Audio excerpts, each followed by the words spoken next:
What's up, everybody? Welcome back to The Best Podcast. I'm your host, Eric Russler. Joining me this week is a very special guest. He's a very close friend of mine. His name's Tom Crawford. We were in the Marines together, and he is working on opening up his own brew company. You can follow him on Instagram at TommyGun03 Brews. And you can also look for his brewing page, which is Long Rifle Brewing Company. So at Long Rifle Brewing Company on Instagram. We had so much fun and we were talking and just enjoying time that I never actually did an intro. So please enjoy the episode.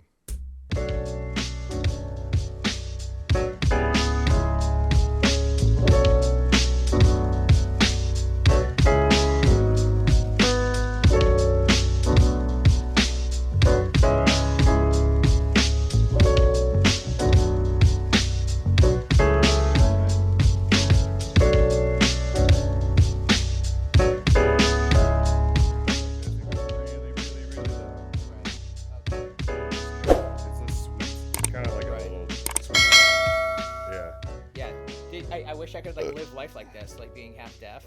Yeah, this is fucking great. I know.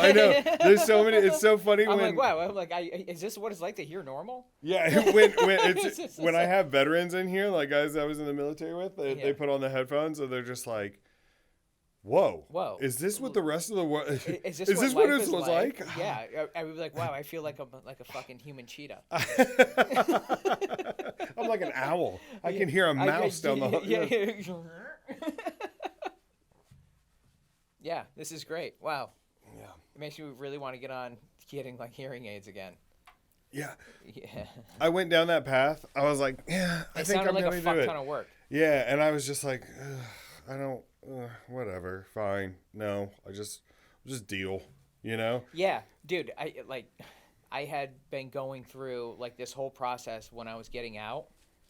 Of like going through, you know, the final physical, like you have to get your hearing checked and all.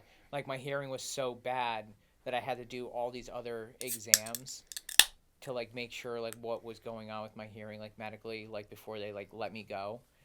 Like going through all these fucking crazy things for around like 9-10 months. Like at some point I had to get an MRI done on my head to like see if there was like non-cancerous like lesions on my eardrums from like the damage sustained. Like I have like a whole bunch of like scar tissue like on my eardrums, and I like wanted like a deeper look at them to see if like they were like cancerous or like some shit like that. And they weren't. Oh, well, that's good. Yeah. Yeah, but dude, I seriously almost like hyped out on that MRI table like at the hospital in Pendleton. Like you have to like sit still for like 45 minutes. It was fucking freezing, dude. Freezing. Like, and I'm like trying to sit still on this board, and I'm just like fucking jackhammering. What was it for? Like I had to get an MRI done on my eardrums. Oh, and the board was okay. I was like, wait, dude, what? No, the whole room was freezing. Like, dude, you could have hung meat in that fucking room, dude. When my first weekend in the fleet, I was in 3rd platoon. Yeah. And that for whatever reason there was going to be a hike on Friday. Yeah. Like always, hike on Friday. Of course, you know? Of course. They got to kick you right in the dick before you have leisure. So you need 24 hours to recover. Exactly. You can't really do anything. Exactly. And then when Sunday comes around. It was a long weekend, too. Oh, like, okay. it was like it was supposed to be like a 72 or something like that. Yeah. And so my knee was hurting like really bad Thursday night. I was like, I don't know what the hell is going on. My knee is hurting so bad. I woke up Friday morning and it was just swollen, right? Just the biggest I've ever seen it. Yeah. I don't know what happened. I don't know why. I don't know what. I mean, like, they said later it was bursitis, I guess, and I was like, okay, what does that even mean? Yeah. Sure, whatever. Yeah. You know, you're just like, what's that word?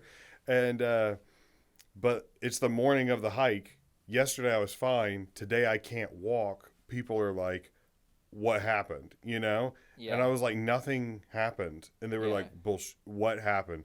I was like, like I had to sit in the first sergeant's office. Yeah. And like I had to sit there, and he was like, well, let me see your knee. And the only way that I could show him my knee was to pull my pants down like kindergartner at the urinal style. Yeah. Because I can't pull it up over my knee, Too, right? yeah, It was right, too right. big, and so Yeah. I had so I'm standing there with my pants around my ankles, just standing there looking at him, and he's like, "What happened to your knee?" And I was like, I don't know, First Sergeant. I really don't know.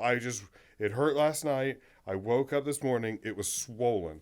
And he's like, bullshit. Who hazed you? Yeah. And that was the thing. Who you covering for? And I was like, I'm not covering for anybody. Yeah, because like we're still coming into like that generation of Marines that like that's what they all saw. Yeah. Because like it had been all just like Iraq, Afghanistan deployments, but like all those guys were, early Iraq, like when they were Lance Corporals. So it's just like that's what they all saw coming up. It's like, no, your knee's swollen because like one of your seniors fucking tuned you up. Yeah, somebody took it.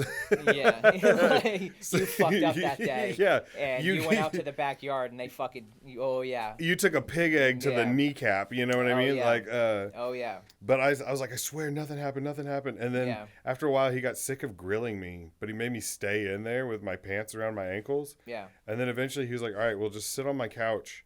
So I was sitting on his couch in my boxers, pants around my ankles, and like other staff NCOs would come in and they'd like knock on the door and they'd be like, good morning, First Sergeant. And then they would see me just sitting there and I'm like sitting at parade rest with my pants around my ankles and they're like, oh, what's going on in here? And he just kept telling me, he would like try to get me to drop my guard and he'd be like, so where are you from? I'd be like, St. Louis, First Sergeant. And he's like, oh, is everybody in St. Louis a piece of shit like you? Like that. And it's like, he's like, who fucking hazed you? Like in the interrogation. You're like, dude, nobody did anything. Literally nobody. Like, no, so I don't know. Like, look at the size of me. Like some shit just fucking goes out sometimes. So the whole company comes back from the hike, right? And they're all wondering my entire platoon's like, why didn't you do the hike with me or with us? And then they found out like, oh no, like my leg is legitimately like my kneecap is just like a watermelon. Yeah. And so they're like, well, I guess we'll take him to the hospital. So they drive me across base to the Naval Hospital. At this point, it's 4:30 on a Friday afternoon. And the Lance Corporal in charge of me was like, listen, man, I got you here. All right.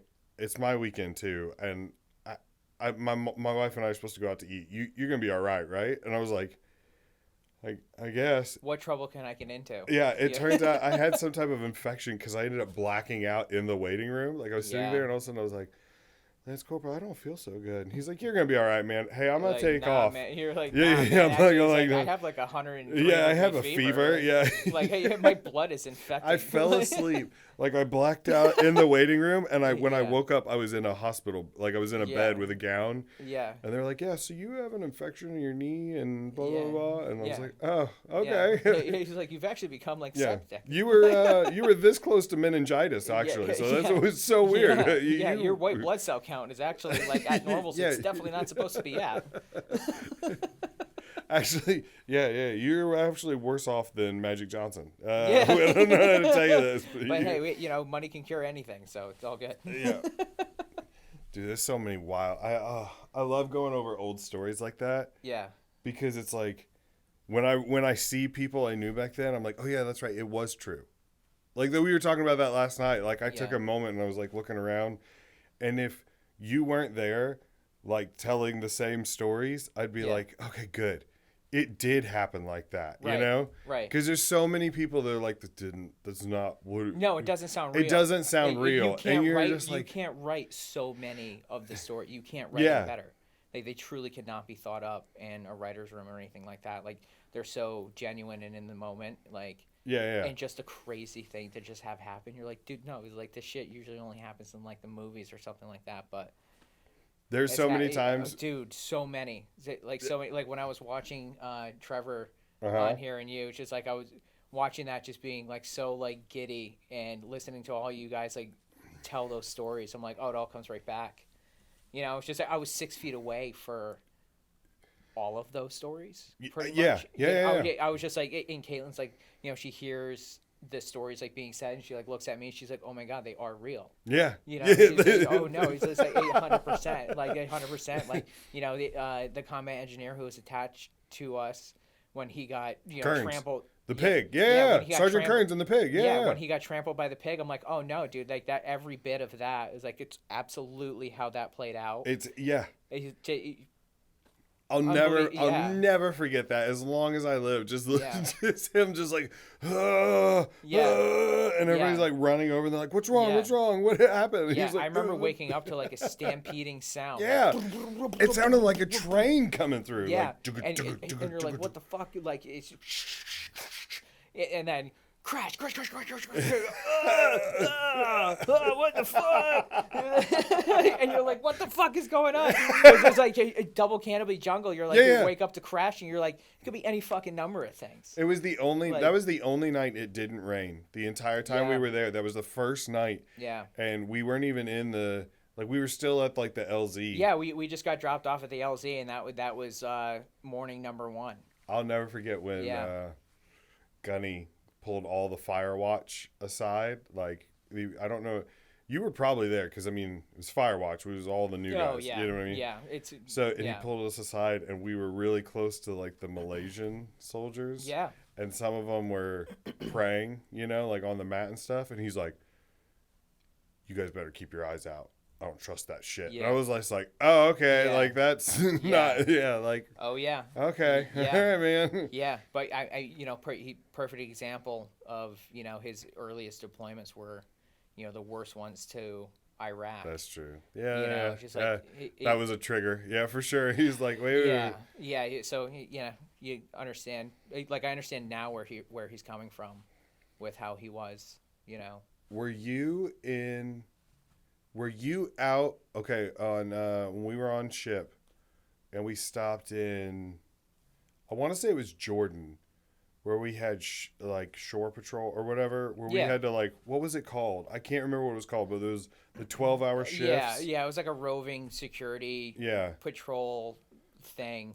And I was put with Maynard for it, and it was I couldn't have pulled a better person to do such a fucking just dumb detail. I was on patrol. We Long and I just did long ovals around. Yeah. And we just had it was story time. With with how Mater was telling me how it was before. So how we were in. He was just look, man, this shit wasn't like this. When I came in, dude. He's just this thing was it was fucking really legit. And then the culture shift happened, and everything was starting to wind down. It was becoming, more administrative. It was all the dog and pony show, and it wasn't wasn't what it was supposed to be. Yeah, you had people that were, I would say, looking out for you more. And when we were in the middle of our service, it was more about how your own individual record jacket looked. So I think a lot of the covering for people, or So were you out when I asked about shore patrol? I wanted to know, were you out there when the pin flare went off? No, inside the Humvee. Yeah. So when that was. No, I was in the Humvee before that. That was in the wee hours. Yeah. Oh yeah. And, it was 03 that. Yeah. But I remember. Yeah, no, it was. I remember the two guys. I remember who was in the. Can we say? We can say. I know. Names. I was just I don't want to embarrass. It's not. No, it's not an embarrassing. It's fucking. It's hilarious. It's so funny. It's so funny. I just thought you might have been outside when it went off. No. I heard about it the next day. Yeah, I heard about it the next day. It was a whole fucking. It was hysterical. So there are these guys, and they're in a Humvee providing security for the ship. Giant aircraft carrier. Yeah, in you're the middle the last of a foreign line port. of defense, but there's also 3 to 4 other checkpoints ahead of you. Yeah. And they're all heavily armed. Yeah. So if they get to you. Yeah, broken arrow. If they get to you, there's problems. Yeah, you got issues. Just do your best. Yeah, do your best, man. And by the way, the ship's not waiting for you. Yeah, it's gonna start pulling out. You're just there to slow everybody down. Yeah, and we only had on the 240, they only gave us less than 1,000 rounds. Yeah. So it's just if something gets to you. You got less than 1,000, and that's over in just a blink of an eye. Yeah. So quick. The sustained burst, that's what? cyclic rate? I mean, you Yeah. probably. So like we did everything like off the rapid, so that was like 10 to 12 round bursts. Yeah, I was about And, not sustained. Yeah. You can't. Yeah, don't do. You're not Don't gonna do 1,000 rounds at once. Yeah, no, yeah. Like the barrel's just like. Yeah, sustain would be exponentially way too slow. Right. Like for a situation. No, you're probably honestly just gonna be cyclic and just like let that belt just go. Yeah, just go. Yeah. And just ride the lightning, like at that point. Like, I mean, if they get to you, like you're not going to be doing like the doctrine bursts. But nah, dude. Those two guys are in the Humvee, right? Yeah. And one of the more senior Marine is teaching the junior Marine how to shoot off a pin flare. Yeah. And the story I heard was he goes, so you don't ever hold it like this because it's super easy to. Boom! And it goes off, and like the pen flare was like a signal of like serious distress. Yeah, like oh shit, yeah. like so the rest of that story, when that became like a whole fucking investigation. Yeah. The people who were also security on the Navy ship never saw it go off. Like people, did you really? know that part of the story? No. Like yeah. So, I mean, the two Marines that were there were in the machine gun section. Yeah, I got to talk to him, at length about like how the whole thing like played out. And when they were like, yeah, it just like, I was showing them and, shit happened. And it went off and then like the Navy was like investigating on their side. They're like, who saw it? And like the people on the Navy who were doing roving security on the ship, they're like, oh, you didn't fucking see anything. You're like, so where the fuck were you? And like the cameras that are everywhere. Like there's like they didn't respond whatsoever. Like so it's like how. Like, how did they get away with it? Because I mean that's not a. Well, it's like not very. That's not a subtle incident. Like, no, that's not like good on their end. It's just like you didn't see a fucking pen flare go off. Like you didn't see a pen flare go off. Didn't you spend a lot of time with Schmidt? Oh my god, dude! Yeah, like I spent unbelievable amounts of hours with Schmidt and just like the wee hours of the morning. Just doing like that security, like Overwatch stuff in Oman with him, and dude, what a character! Like with the beer drinker Hellraiser tattoo. Yeah, on his his calf, right? And like I was telling you like the story when it was one of the shifts that we had, and it was like right midnight to 5, like witching hour shift. Just nothing is going on. And we're sitting up there. It's like dead silence. And he goes, so, yeah, I was blown up on Christmas Day. And I'm like, what? Okay. And I'm like, well, you can't not, like, go more in the detail of, like, what led up to that. Because, like, typically, they don't run operations, on, like, major holidays because they don't want people getting killed on major holidays. Yeah. It's like. The families don't need bad for morale. Yeah, the families like don't need to be hearing that shit, and as that a memory of that. But and I'm like, how the fuck did that happen? And he was just like, yeah, he's like at my PB we got stakes, and a lieutenant at another patrol base, wanted in on the stake, so he's just like, oh, somebody fucking come pick me up. Schmidt ends up being, having to go in one of the vehicles to go pick this dude up, and he's like, we're going along. Christmas Day, boom. He's just like, I'm like, okay. So he's like, yeah, I get like knocked out, like that whole 9. And he's like, and like that's how his Christmas. I'm like, dude, you're like that's like a TBI, man. Like, I'm like, did you ever get like investigated? Did you ever like? Nah. He's like, nah, man, no. And I'm like, yeah, you have a brain bleed, dude. And he definitely would like if you had just like 5 guys in a lineup and you were like one of these guys has a traumatic brain injury. Yeah. It would be easy to pick him out. Absolutely. Because he had that. He just kind of had that look to him, like. Yeah, and he was like. Dude, he would just tee off on some random topic sometimes, and you're like. Yeah. Oh, okay. Oh. He was voluntold to like go on our deployment too. Like he gets back from his Afghanistan deployment where he was blown up on Christmas Day, and as the Green Weenie just never stopped visiting him, man. It loved Schmitty. The Green Weenie was like Schmitty was probably like Green Weenie's like just bottom bitch, man. I was thinking, dude. It was just like, man, I'm gonna go to Schmitty. Like I was thinking about that the other day, dude. The Green Weenie is just this, like, everybody, I mean, what would you say? It's like a mascot for the Marine Corps. It's like, it's something that it's just everybody. It's its own living, breathing thing. Yeah, I mean, it really is, and it visits everybody. Everybody gets visited by the Green Weenie. It always gets his. Always gets theirs. Yeah. The Green Weenie doesn't stop. It takes no prisoners. It has no mercy. No. It gets everyone. Yeah, and like when things are going good, it's like the shit fairies. It's like things can only go good for you for so long. Yeah. And then like the shit fairies come around, but like just like in the Marine Corps, it's like things can be going really well.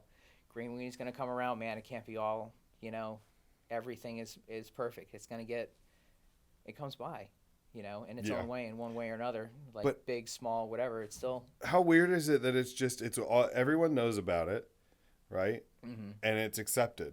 Yeah. Like, it's just accepted. Like, imagine that you worked in any other job. Like, and they're just like, oh, hey, just so you know, occasionally the Green Weenie, this. You got to pay your dues. The Green Weenie is exactly what you think it is. It is a green wiener that comes around, and eventually you get screwed. Like, that's just. Like, you could even depict it as, like, those old school, like, pimps that are depicted in, like, Dave Chappelle type skits. They have, like, the big, like, like diamond cups and everything like that with all the clothes. It's like Big Green Weenie comes around, gets his, man. You gotta pay your like. So like that's Big Daddy. When we found out my wife was pregnant on like December 5th. Yeah. And so we were like, oh, we're gonna go home for Christmas and tell everybody, and that'll be our big surprise. It's like, oh, we're having a baby. Yeah. And I put in my leave request. My staff sergeant in charge of me was like, yeah, I don't see a problem with it. Sounds like a good idea. Yeah, cool. Whatever. And and I'm looking, like 2 weeks out, still not approved. I'm like, hey, staff sergeant, I need to buy tickets. Is this gonna... So I don't get fucking absolutely slammed the last fees. Am I gonna go? Availability. Is it gonna go through with it? Yeah. And he's like, yeah, it should be good. You guys go ahead, buy your tickets. You're good. Like a week out, I'm like, hey, Staff Sergeant, still pending. What's going on? Comes to me a day before and is like, oh, so it didn't get approved. And I was like, so is there something I could do? Is there somebody I could talk to? Like, could I go to Captain Cross and talk to him about it? And he's like, nah. No. And I was like, okay. And he's like, and then he just shrugged and goes, needs of the Marine Corps. And then just walked away. And I was like, huh? I mean, which why would you want to stay? It. Like, why that's a shit. I mean, but like, it's not like we were. It's not like we were deployed. I was working on the rifle range. Yeah. It was my last. Yeah, it's just like, dude, we're non-deployable. Like, we're not deploying. Yeah, like, it was my last. Literally like an administrative job. Like less than a year left in the Marine Corps. I had, what I mean, and I also had 78 leave days saved up, because you never get to you didn't get it's not like it's like, hey, dude, it was I want to so go wild. at this. Yeah, no, it doesn't work so like wild that. It's just to like me when they can tell you can put in that, like, when you meet up with people that, like, non-infantry guys, and then you talk to them, you're like, how many leave days do you have? And they're like, dude, I have like 2.5. Like, you only have like 1 month worth of leave days? They're like, yeah, I take leave a lot. And it's like, how? I'm like, how the fuck do you do that? And they're like, how many do you have? And I'm like, 84? Yeah. Like, dude, I had a lot. Like, you just have so much. Like, I was able to be on terminal, like, for like a month and a half. Yeah, I did too. Like, I took, I'm going to really enjoy this month and a half. I think I had over 60 days of terminal leave. Yeah. And they were just like, okay, that's cool. I had more, but then, like, like holiday block had happened, so like that took away, 2 weeks. But like, oh yeah, dude, like I had a lot of days saved up because like you fucking can't use them. No, I know. They tell you like it's like, no, you're gonna take leave when we can tell you can take it. Like that's how it works around there. And after it was when it was all said and done, like, I mean, that was a pretty sweet deal to just be like, I saw guys that were like, oh, I've got 3 days left. And I'm like, I'm actually getting out of here 60 days early. That's kind of, see you, man. Yeah. Good, best of luck. Yeah, good luck to you. Yeah. That DD-214. Oh, man. Dude, as soon as I got it, I was sad. Absolutely. Did you get sad the last time you took off like your boots? I remember doing that. Yeah, for sure. Yeah, it's the end of the ride, but it's like one of the things is like, yeah, the circus, yeah, you don't miss, but the monkeys. Yeah. Oh yeah, man. Like you miss just like being a hooligan, and just like living that culture. Like people will never understand what that culture is unless you were like in it. You might have been married by this time, but do you remember before our first deployment, we were in the barracks and the power went out? Yeah. I was still living there with Shelly? No, I was still in first platoon at that time. I was still in the rifle platoon. Oh, okay. Yeah. I was like, I had got to India Company, like one of the first like groups of boots to get like dropped there, with like Jensen. Like all the guys, a lot of the Marines like weren't even back from post-deployment leave yet, and the ones that were back hadn't even gotten like haircuts yet. So like you get your like mentor or whatever for the platoon, but he's like really your team leader, and it's like, yeah, he's your mentor, he's like responsible for you, but it's like, dude, that's like he kind of like protects you from the shit, but not really. But he's just the one responsible for like taking you around. But yeah, like no, man, like none of those guys had haircuts yet, and they just had steam coming out of their ears, dude. And I'm just like, oh my goodness. And they just had like all this energy to like, now that you're like new and they're in charge of you, and now they're not the new guys anymore. They're not the new guys anymore, dude. Yeah. And there were still like sergeants that were there that they definitely deployed like way too many times.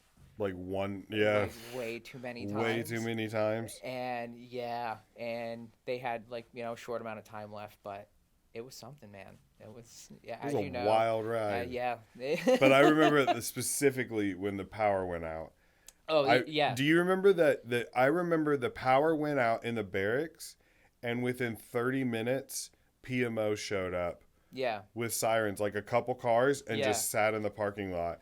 And it was like, oh shit, we need to go keep an eye on the infantry, because like, we were getting rowdy, dude. So like on one of like the military Instagram pages that I follow, it was, I don't even know what prompted this person to comment it, but they're like, when the power goes out in the barracks, like the Marines go back like 2 evolutionary levels.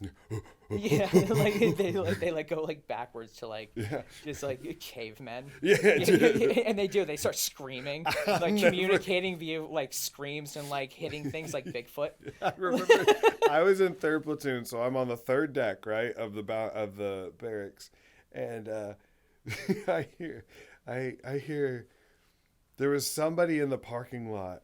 And I just remember him saying, like, the person's name, and they turned around, and they were like, fuck you. And the guy goes, no, fuck you. And then you hear,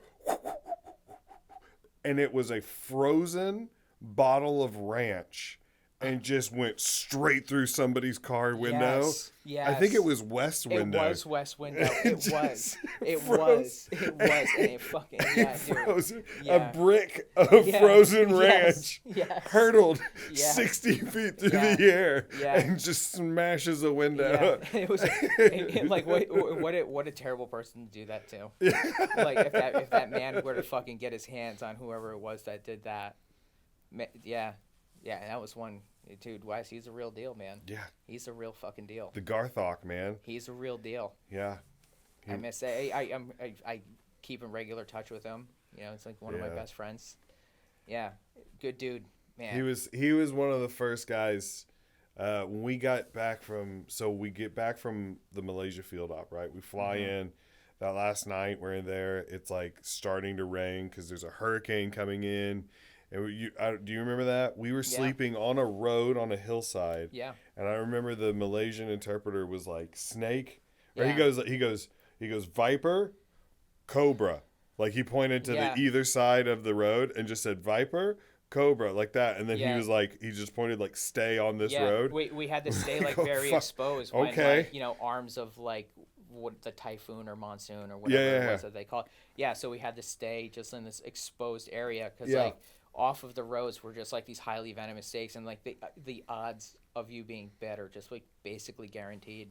I remember, especially if you're going to be laying on the ground, like you're a warm source, man. They're going to snuggle right up to you. Oh, right. And you're going to have like this like 8 to 9 foot king cobra like we had right next to your balls. So we were on the road on the side of the hill, right, in sleeping bags, and obviously you put your head uphill, you know, but the rain was coming in, like it was like rushing down the hill. Yeah. And so you're just on the ground, and water would come into your sleeping bag, and so you would close it, but then you would start to fill it with like carbon monoxide. So you have to like open it a little bit. But I was so scared that a snake would sense the heat and slither in that I was like, I would do like, and then close it. So like I went without sleep for like 48 hours after that night. And then the next night, because we had to do all that cleaning. Remember we got into the well deck of the ship and they just hosed us down with like fire. Yeah. Like we just had to stand there and they brushed everything off. Yeah. And then we had to do laundry for everybody after that. Because remember how it was like we had to wash. Never come out. It'll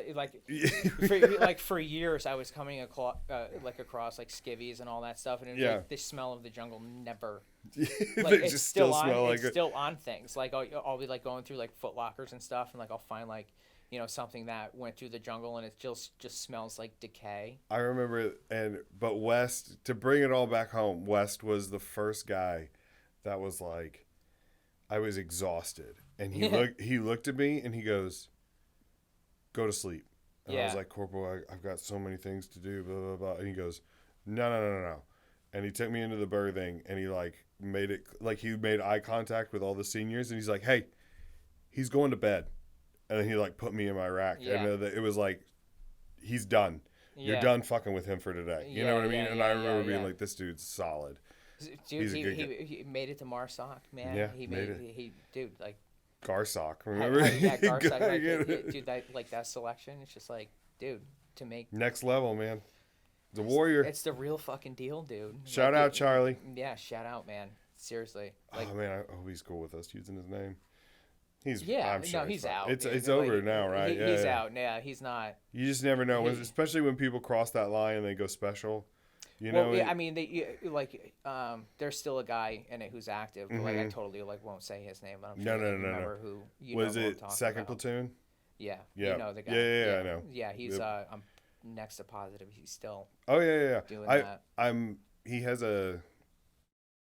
Yeah, I've seen it. Yeah. Yeah, and it's still interact. Yeah. Mm-hmm. Yep. Yeah. So, yeah. Shout out to the. You know who you are. Yeah. Cheers. You're truly one of the ghosts in the world, man. Yeah, dude. They really do the. Yeah. They do the thing, man. I don't even want to. Yeah, I don't want to talk about like what they do. Yeah. Cheers. Yeah. I love talking about Malaysia just because it was probably one of the most miserable times of my entire life. Yeah.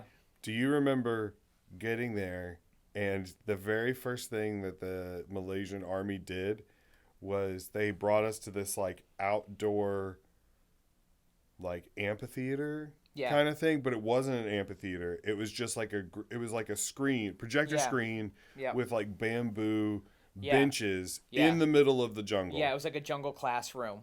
Yeah. And I totally forgot about that. Yeah, it comes. Yeah. They played us a video, and I don't remember if you remember the video. I don't remember the video. The video was it was so good. I remember watching it, and it's like it starts. It's like black fade in, and you see a parrot, a tree, and a snake, and then it says Malaysia, home of the jungle experts. And then you see a panther, there was like a panther, a monkey, a lizard, as Malaysia, home of the jungle experts. And then it was like a barracuda, a shark, a fish, Godzilla. Home of the jungle experts. And then it did it 7 times, and the more it did it, the more further away you were like, what? Like by the end, it was like asteroid, Saturn. And you're like home of the jungle experts, and you're like, what? Yeah. Okay. You're like, is it gonna keep going? Yeah. Like, how much longer is this gonna go? Oh, and they gave us some class about which plants were poisonous and not poisonous and honestly, stuff like that. Like, but you couldn't understand anything. I can't understand anything. And we were in that section, and I'm just like watching this, and I'm like, I am not fucking with anything unless like I'm seeing like the Malaysian commandos. Yeah, do it, you know what I'm saying? yeah. Like I'm not just gonna be like, oh, I'm so fucking hungry, and they go, oh. You know, it's like, no, dude, you don't do that there. Like it's like that part of the world is like some shit out of Avatar. I remember at one point they held up a leaf and everybody was like, oh, and they said something and I couldn't understand it, and then they put it down and they did like 3 more leaves, and then another guy came out and was like, all right, we're going to take a test. Which leaf was poisonous? And everybody's like, what? Wait, what? Which? What? Yeah. Can we see it again? Wait, hold on. Wait, like, whoa. They were like, all of them. You're like, wait, what? You're like, so where are they? Yeah. Like, they're like, oh, they're basically everywhere. Do you remember in Japan when they said that they were like, oh, if you get bit by the, was it the habu snake or was it the habu gecko? viper? And then like there was that also like that lizard fucking gecko murder hornet type fucking. Oh yeah, bee. there's that. But I remember there being a lizard or like a salamander or something like that. Yeah. And they were like, yeah, if you touch this, you could die. Like, so don't touch it. And then you'd wake up in the morning and it would just be like on all of your shit. Like it's just everywhere. You're like, oh, they're literally. So you're like so flicking it off with like other things. You're like, so it's just like a biohazard. Yeah. By the end of it, by like the 6th day we were out there, we were just like just get out of here like that. Yeah. But they said if you got bit by a habu snake, they would just give you a phone and be like, we'll call somebody. Yeah. I mean, this is it. Yeah. What do you want to say? Like, don't fuck with the wildlife. Yeah, man. Tell you don't fuck with the wildlife. And like, again, like the Instagram pages that are out there, it's like every year you see like a story. It's just like Buffalo Malls Marine, you know, and I'm just like, dude, you get the brief, man. I know there's a brief. Yeah. I know it's like, don't fuck with the wildlife, dude. It's not just like. Speaking of wildlife, what's the worst animal that you dealt with in the Marine Corps? The headache, the animal that gives you the biggest headache. As soon as I say it, you're gonna be like, oh. Desert tortoise can fuck your day right up. There it is, man. The desert tortoise can fuck your day. Nothing ruins. Yeah. Oh, dude. Yeah. Oh, that stupid reptile, man. That desert tortoise can make you lay out in the Mojave for a bunch of hours. Yeah. So the desert tortoise is this turtle that's endangered. Highly endangered. Only native to the Mojave Desert, which is where 29 Palms, it's a big training area.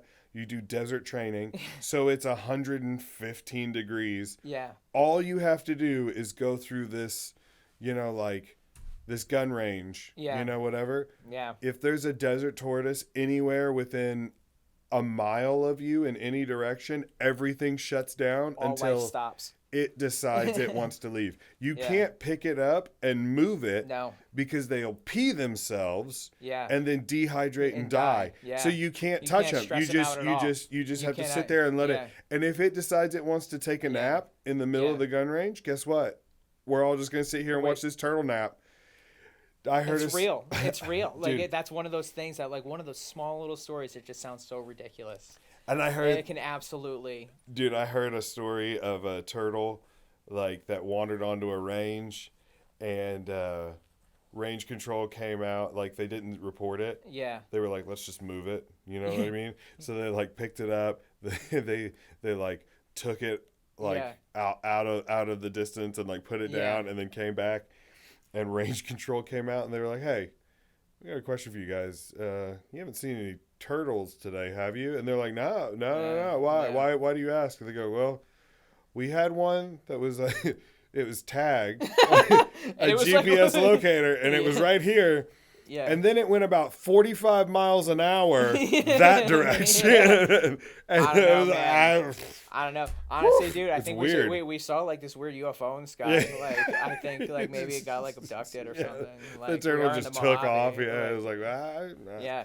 Dude, another crazy story I heard about a desert tortoise. I forget who the Marine was that told us, but I think it was Carter who told us, and like one of the many times he went through the Mojave for his pre-deployment workups, they had found like a desert tortoise that had like a cleaning rod that had like been shot into it. Oh. And he was just like, the only way that's done, he's just like fucked around with like blank firing AKs. Mm-hmm. You take a cleaning rod and you throw that down the barrel of a blank firing AK, and that fucking thing. It's a spear gun. It can boogie. Yeah. Dude. You can 100%. So like that's the only way that happens. So like they speculate that Marines were fucking around who were playing like Op 4 and had like the blank firing AKs. Yeah. They put like a cleaning rod. And like shot at this Desert Tortoise and put a fucking cleaner right. It's awful. Like you're like, what the terrible. fuck? But also like I could see some fucking monster like doing like some sick dude. fuck. I'm not surprised by like that story at all. I remember there was a guy from 3rd Platoon that not from our peer group, but the one above, and they said that when he was in Afghanistan, he used to like put a mouse in a bottle of water and have it like chase the air bubble around or whatever. Jesus, yeah. Like just like he also had a giant from like shoulder tip to like tailbone, had like a giant like goat's head. It was like a Satan but also goat's head thing like on his back, and I was like, all right, okay, yeah.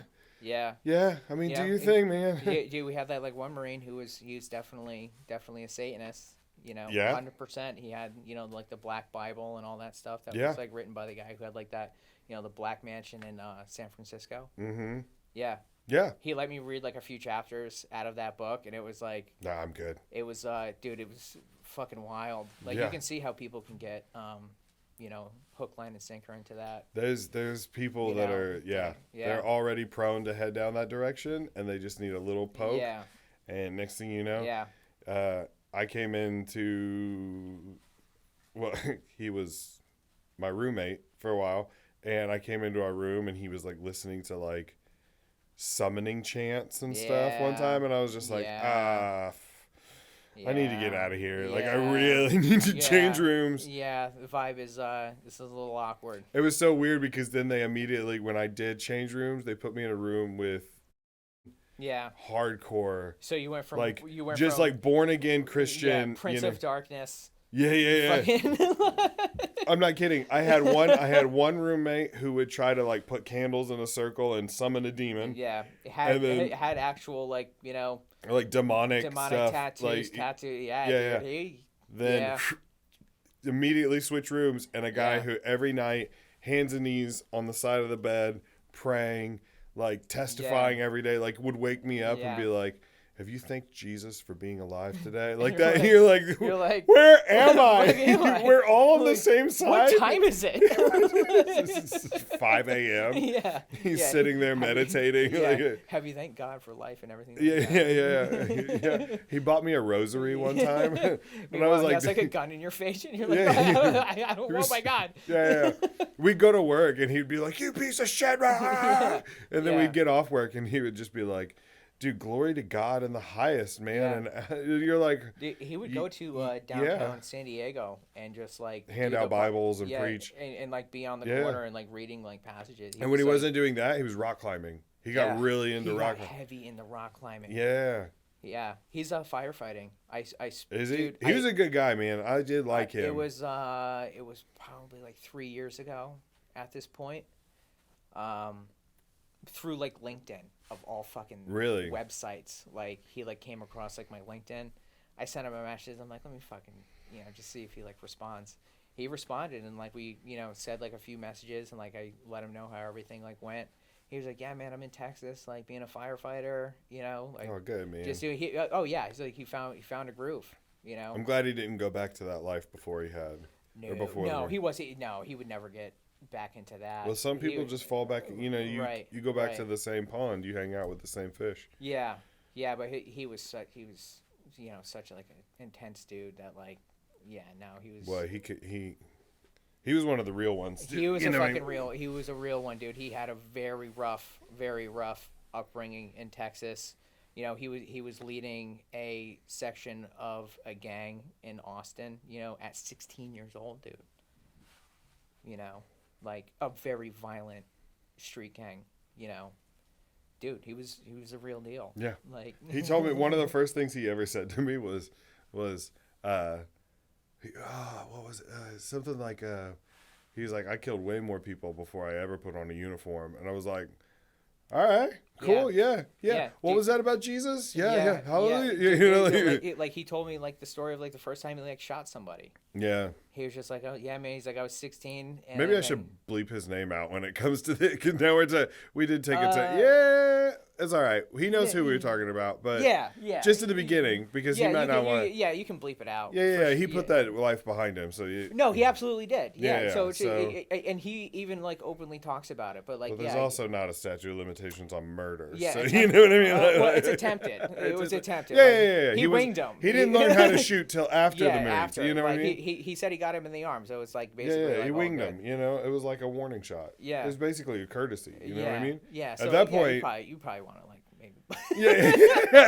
See, it's so hard. You sit down and you hit record, and then you just start talking, and then you get done, and you're like, Everything after is hysterical, but like, well, for the sake of like the nature of work he does now. Yeah. And the fact that like he's probably married with kids, and like he might not want all his dirty secrets. Yeah. That's the thing. You learn so much about everybody. Yeah. You learn so much about all these people because your life is on. You can't hide anything from from the people because you're with everybody. Everyone. Yeah. 24/7. There are no walls. There are no walls. 0 walls. There's just you're just there, and you spend a ridiculous amount of time with those people. It's like when we were deployed, like somebody figured out the amount of time that spent with their wives and spent with like the platoon, and it's so heavy. Oh yeah. The boys. Than being... to the point like you think like like heavy like 60-40 like no like 95-5 like you put it into the training tempo, I guess you could say, like for the workup was it was 3 weeks constantly busy Monday through Friday, but it wasn't Monday. It was like for 3 weeks you're like doing everything, like everything is stuffed into 3 weeks. And then you have, that 1 week like stand down because you had just been burning the midnight oil for like 3 weeks straight, like going at light speed, doing everything. And I like how they call it stand down. Yeah, like, the 1 week. Yeah. And you're still doing shit. Gun drills. The whole, it just land never stops. nav. And some officer is like, what would be fun if we made everybody march 21 miles today? Yeah. 25. That do you remember that hike out to the San Onofre nuclear, like we went through the low trail past SOI out the creek bed out to the San Onofre nuclear, the boobs. That was like the entire meal was on that. Like they made the entire meal go on it. And I remember like hearing about like the stay guys for some reason, like they just decided to do some crazy fucking moto shit on that movement, and it was just like they were not doing so good. They bit off like really motivated with like I forget like what it was that they did, but couple pig eggs and stuff like that. Yeah, like extra. A lot of fucking weight. We had all those mortar fibers. I don't know if you remember that, but they made us fill the sand. So they're like cardboard tubes. They're about this big. They were about that big around, and it was just filled with sand, which was way heavier than an actual mortar would have been, completely filled to the top with sand. Yeah. And everyone in weapons platoon had to carry 5. Everybody else in all the other line companies had to carry at least 2 or something like that. Like it was some ridiculous It's like, why? Number. You're like, why? Why? Just to prove that we can? You're why? You're like, this is a fucking beast of a movement. And it was hot. It was right before July 4th weekend. I remember being just... Yeah, it was a Mew level. Oh, man. And Campbell... Oh, dude, Campbell... he played me like a fiddle, bro. Played me the whole week leading up to it. He was talking shit. Like, dude, how come you never carry your weight here? Like, how come you are never, like, you don't help out? Like, when we're hiking, like, you do the bare minimum and stuff like that. And it was like, It's just like, Dude, well, I first of all, always- that's not accurate. I was like, whoa, what are you No, talking that's about? not I accurate. carry more than anyone. Yeah. Like, and I like took it as a challenge, and Yeah. he just kept going. He was like, dude, Yeah. you say that, but I don't see it. Like, I don't ever see it. And I was like, by the end of the week, I was like, Yeah. I'm going to carry the whole mortar system the entire hike. Yeah. Fuck you. There were Like so that. It many- was just like, it was, yeah. I was so determined. There were so many hikes though that where you could be like, well, every other hike that we've done, Yeah. like, what determines that's a lie. Yeah. Like, But he I've did seen, it. I many times. Like I'd be fucking dying, and I see you with the A bag, 32 pounds of Yeah. fucking bullshit in that thing. That A bag, the black Yeah, one, the dude. old school Yeah, one. like, Yeah, with the dude, T&E was just Yeah. like dangling. No matter which side you put it on, it was just awkward. Yeah, because like the tripod, the way it was built, But- like all the weight was in the front. You know, We get done with that hike. I carry the mortar system, base plate, tripod, tube, everything, the entire way, just to prove that I can. And I go up to him and I was like, I told you I could do it. I told you I could carry it the whole way. And he goes, guess I was wrong. And turned around and walked off. And I was Yeah. like, oh, dude. Yeah. he just, that was one less thing that everybody else had to carry. Yeah. So he just I remember played me. watching like the weapon system starting to like get lighter, and I remember when you guys got that lighter Yeah, mortar yeah, system. the green one. But the 240 stayed the same fucking Oh, way. yeah. And it wasn't until like many years after we were out, it started, trimming up a little bit. It gets a collapsible buttstock, and like it starts trimming off like serious pounds. At least they Like, did. At I'm least like, they. where the fuck was that? At least they changed up to that tan A bag after a while, because after our Yeah. second deployment, Yeah. because on our first deployment they had the old black one It's terrible. with the oh dude, It's just terrible. Oh, It's man. just fucking terrible. Like my It- soul is embedded into the fucking. Damn, dude. I remember doing that in Malaysia. I had it because we were with you. And we couldn't. It's triple canopy jungle. It doesn't make sense to bring mortars. It's not going to go through. It's not going anywhere. It's not going Yeah. anywhere. So they were like, "All right, mortars. You're now machine guns." Yeah. And so, Yeah. which I mean, Which whatever. always that's literally what always happens. And I was fine with it. I love Yeah. machine guns so much more than mortars. Yeah. Yeah. Man, that shit was fucking wicked challenging. Not the Yeah. dudes, but the system, the weapon system. It's just fun. fun. It's just fun. It just fucking everything is just heavy as shit. And it's a bitch then to clean. It's a bitch to clean, and it's just so much work. But like when you finally get to touch it off, you're like, oh yeah, this is fucking This is nice. this is cool. This is like this nice, is actually yeah. like pretty dope. And you get to like start shedding weight because you don't have to carry those rounds anymore. It's you so know? much fun. Dude. you're like I'm shedding weight. Woo! Yeah, that's You're like, well, there's 14 pounds less. Fuck yeah. There was one time we did a mortar range and they were like, guys, we have to shoot off all 95 Nothing of goes these back. rounds. Nothing Yeah, goes back. nothing goes as back. soon as these rounds are gone, the range is over. We'll clean up. We'll leave. Yeah. And it's the only thing keeping you from a weekend. It was I remember it was a Thursday. Yeah. We would come back. You were supposed to get Friday off. Yeah. Saturday, Sunday, and Monday because it was like some special holiday or something like that. Maybe Memorial Day, something like that. Yeah. And I remember Albor was in charge of us. Like Wicks was gone, Mendoza was gone. Albor was the senior guy. Yeah. And shout out, we used to call him Warbor. Yeah. Yeah, dude. Because That dude was a bloodhound for IEDs. Oh, he was he found a all fucking he was lot of so them that I heard, anti-administrative. He was so Yeah. anti like haircuts, uniforms. He was a straight like war fighter, you know what I Yeah. mean? And so he was doing the FTC and he was doing call for fires of like 10 rounds fire for effect. You know what I mean? So it's like you'd test, you'd get on, like you would take 2 or 3 rounds to get on target, and then he'd be like fire for effect. And we have 10 mortars just like doom, doom, doom, just the bubbles, doom, doom, doom, just the bubbles, like that. It's just like, and then get through 'em. yeah, just get through. And Were you there for that? It was like a live fire movement range, but it was also, we're doing like frag grenade stuff. It was like for, part of the workup. Were you there? Like, they had signed out just like this egregious amount of frags. Yeah, I think so. Us being all the boots and stuff, like they were just like, you're all going to like, throw the frags, and it was like no training value in this, but like the frags can't go back.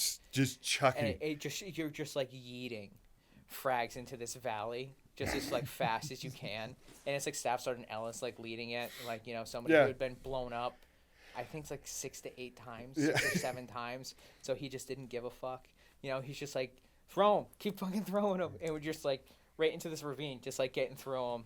Yeah, nothing goes back. Nothing goes Dump back. backs, baby. Nothing goes back. All of it goes. All of it goes. They did that on the. I remember when we were on ship. They did that with the 203s one time. They were like, "Hey, we have like 200 203s. We need to have 0 203s." And so, I mean, just off the side of the ship, boom. Yeah. Like, I mean, you just watch it sail out to the ocean and boom, like that. Yeah. Boom, boom. Like that. Just, it's not gonna. It didn't do anything. Whatever. They'd explode before they hit the water. Yeah. All right. Over. Yeah.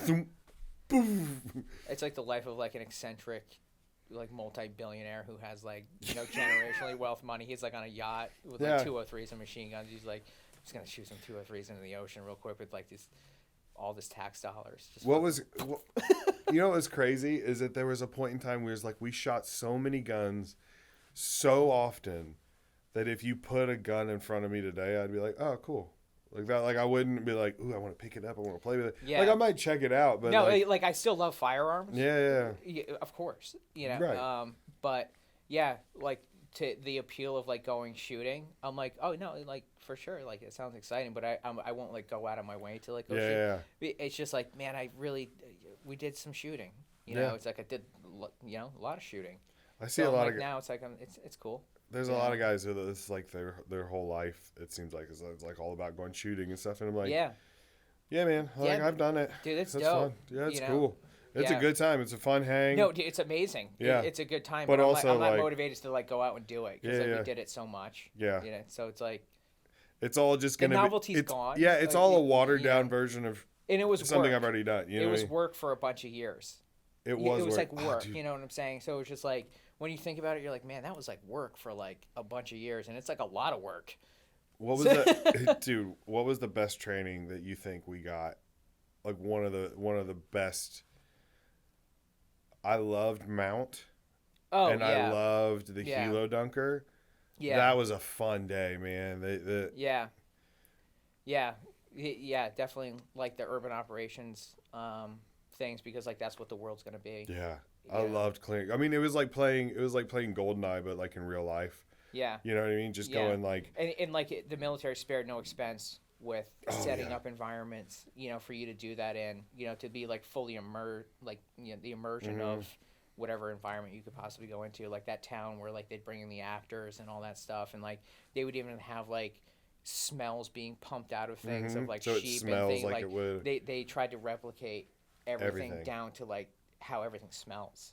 Oh man, it's just like they, you know, so like that was just incredible training.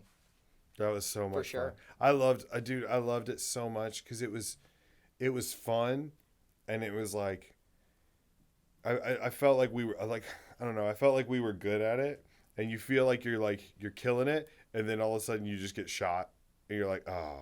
Yeah. Fuck. All right. Like, man, if this was real, I'd be. I was really flowing, man. Lights out. That's it. Yeah. Done so. And it doesn't matter. Like that was the thing that always got me because you're like, I mean, they would make us stack up on the same house like 100 times in a row, but then all the seniors would go and sit in different spots, you know, and you'd always. It was designed. Somebody for us. always dies. It was designed for us to fail. Yeah. Like every time. Every time. Yeah. But it was still so much fun. I loved it. I remember the only compliment. Was it Staff Sergeant Wilson? Was he? Yeah, Staff Sergeant Wilson. That was another legit dude. The only compliment he ever gave me was we were doing mount at, I don't think it was K2. I think it was the mount town probably close to SOI. But there was a third floor, but it was like a ladder. So there was just a hatch. So we were going to throw a grenade, and I was like, wait, hold on. And I just took my rifle and I just like pushed the little trap door open, and they just like threw it in, and then we shut it, and you just heard pop, and then we opened it and went out. And Staff Sergeant Wilson was like, that was actually brilliant. He was like, that's a really good idea. Yeah. He was like, I mean, yeah, don't use your hands or your head. Yeah, because everybody else was just swinging the door open. Yeah. And there was guys like standing there just waiting. Yeah, just like hit you with a couple blanks, you know, or those sim rounds or whatever. Yeah, those sim rounds. Yeah, barely. Did you ever take one to the face mask? No, like I took one to the hand, took one to the shoulder. I took one straight to the face mask, and I mean it just like it off my face. Like, oh no, it's like getting stung by like a fucking like a good sized bee. Like it you know, very hard plastic. Yeah. It's like barely just not a bullet.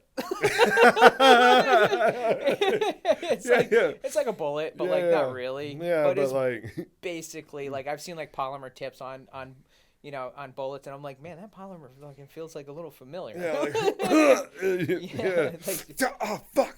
Dude, Collins, he fucking took a sim round to the hand in Japan. Malaysia? Japan. Anyway, it might have been Japan. Yeah, I remember it was a jungle. Yeah. No, it was Japan. And it was just like a slice on the top of his hand, like really honestly nothing. And in about like 8 hours, it got massively and it swelled up, right? Yeah, I remember that. Yeah, like that infection took hold in like 8 hours. So like it just goes to show you, like, man, that jungle, it's fucking really got to be careful. Imagine living in a time when there was no antibiotics. Dude, it's just like, oh, that's how you die. Or has to get his hand chopped off or fucking some shit like that. Because like, dude, his hand blew right up. Like, I remember like talking to him the next morning. He's just like, dude, my hand doesn't look good. I was like, oh, holy shit. I'm like, oh my God. I'm like, yeah, no, dude. And it's like huge and just like ballooned out. And I'm like, yeah, this is fucking massively infected. In Japan, the whole jungle warfare training course, it ends with that endurance sleigh fest, which was actually one of the most fun things. It's fun. It was a lot of fun. So much fun. Yeah. Wire courses and like fast roping and the Australian rappelling, no, not Australian. What was it? The quick rappel, jungle rappel. Hasty rappel. Hasty rappel. That's what it was. Where you're like, you just you have like the rope and you're like, you have to put your weight forward and you're looking down this like incredibly almost like vertical slope. Yeah, I mean, and you're like, this slope, goes against like everything like this, and you're just running, but like sideways, holding onto a rope. And you can't. The only thing holding you on that rope and like tumbling to your death is like your grip. Yeah. And they tell you, don't try to pick a path, just go where you're going. And you're like, that makes almost no sense. Yeah. But they're like, if you try to pick a path, you're going to get out of balance and you're going to fall. Yeah. Just let it happen. Like, just go in the direction. Like, if it's taking you towards a rock, go towards the rock. You know, like that. And you're like, okay, that seems counterintuitive. But then you would watch, and guys would like try to like put their foot in certain places, and then all of a sudden they're like upside down, and they're just like, Yeah.